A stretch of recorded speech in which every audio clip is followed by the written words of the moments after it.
ባለፈው ለታስታውሱ እንደሆነ ኢትዮጵያ ምስራቅ አፍሪካን በዲፕሎማሲ እያመሰችው ነው ብያችሁ ነበረ። ያ መታመስ እንግዲህ አሁንም ተጠናክሮ ቀጥሎ የእስራኤሉ ፕሬዚዳንትም ዛሬ ኢትዮጵያ ገብተዋል።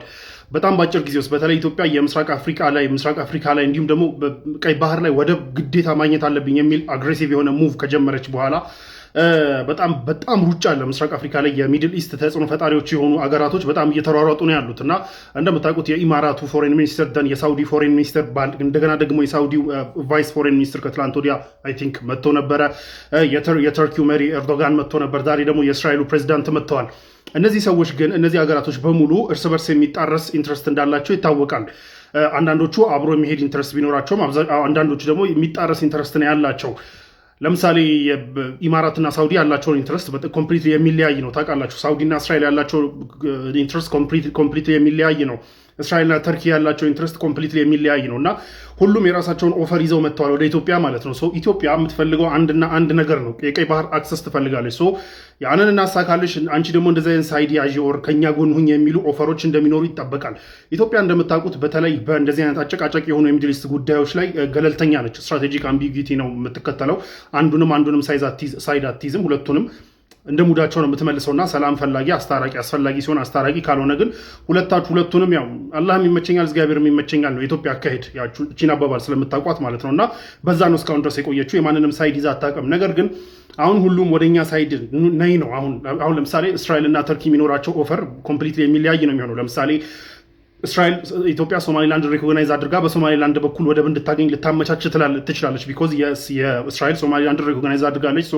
አናዘር ካንትሪ በተለይ ምስራቅ አፍሪካ ላይ ተጽዕኖ ፈጣሪ የሆነች አናዘር ካንትሪ ኢትዮጵያ ሶማሊላንድ ሪኮግናይዝ እንድታደርግላት ትፈልጋለች። እስራኤል ይህንን ኦፈር ልታደርግ ትችላለች የሚል ግምት አለኝ። የዛ ተቃራኒ ደግሞ ቱርክ ደግሞ ሶማሊላንድ የሚባል አገርን ማየት አትፈልግም። የሶማሊያን ቴሪቶሪያል ኢንቴግሪቲ እና የሶማሊያን የግዛት አንድነት እንዲጠበቅ ነው የምትፈልገው። ቱርክ ደግሞ ፕሮባብሊ ኢትዮጵያ ወደብ ማግኘት ካለባት በአሰብ በኩል እንድታገኝ እንጂ ወደ ሶማሊላንድ ፊቷ እንድታዞር አትፈልግም።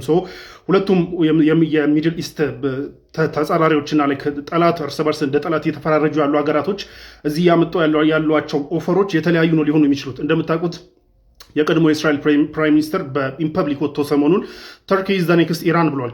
ከኢራን ጋር ከጨረስን በኋላ ቀጣይ ከተርኪ ጋር ነው ብለዋል። በዛ ልክ በኢራንና በእስራኤል መካከል ያለው ጥላቻ ልክ በእስራኤልና በቱርኪ መሀል ላይ እንደዚህ አይነት ጥላቻ ዴቨሎፕ አድርጓል። ሁለቱም ኮምፒቲሽናቸውና ጥላቻቸውን ወደዚህ ኤክስፖርት እያደረጉ ነው። ኤክስፖርት አድርገው የሚያመጧቸው ኦፈሮች ኮንትራዲክት እንደሚያደርጉ የሚጠበቅ ነው። አንድ አይነት አቋም ይኖራቸዋል ብዬ አላስብም። ኢትዮጵያ ደግሞ እዚህ ውስጥ እንደመሆኗና እነዚህ ሀያላኖች ያላቸውን ጸብ ኤክስፖርት ለማድረግ እየሞከሩ እንዳለው ሁኔታ ላይ እጅግ በጣም ጥንቃቄ የሚጠይቅና በጣም ካልኩሌቲቭ የሆነ እርምጃ ሊወሰድ ይገባል። ኢትስ ኦብቪየስ ማንም የኢትዮጵያን ዲማንድ የኢትዮጵያን ናሽናል ኢንትረስት ምንድን ነው ካውንተር ሊያደርግ የሚችል ማንኛውንም ዲማንድ መቀበል የለብንም። ናሽናል ኢንትረስታችንን ማስከበር አለብን። ነገር ግን በምን አይነት መልኩ ነው ናሽናል ኢንትረስታችንን የምናስከብረው? የማንንም ሳይድ ሳንይዝ እንዴት ነው ልናስከብር የምንችለው? የኢትዮጵያን ኢሜጅ የኢትዮጵያን ፐብሊክ ፐርሰፕሽን ኢሜጅ የገነባቸው ኢሜጅ አለ። የዲፕሎማሲ መቀመጫ መሆኗ ያላትን ሳይድ ይዛ አታውቅም እና ሁሌ በሁለቱም በኩል ነው እያጫወቸች ያለችው። ገለልተኛ ሆና ነው ያለችው።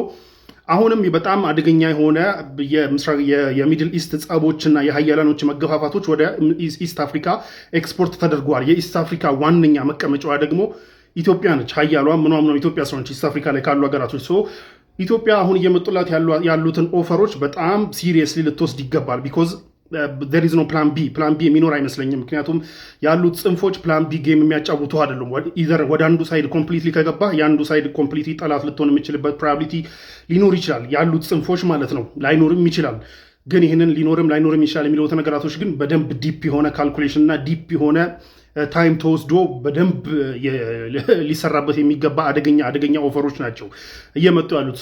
በችኮላና በምናምን እገሌ መጣ እገሌ ሄደ፣ የእስራኤሉ መጣ የቱርኪው መጣ የሳውዲው መጣ ምናምን ሳይሆን ማን ነው ትክክለኛ የማንን የትኛውን ብንከተል ነው ማንንም ሌላ እንትን ሳይመጣብን ሌላ ጫና ሳይመጣብን ኢንትረስታችን ልናስከብር የምንችለው?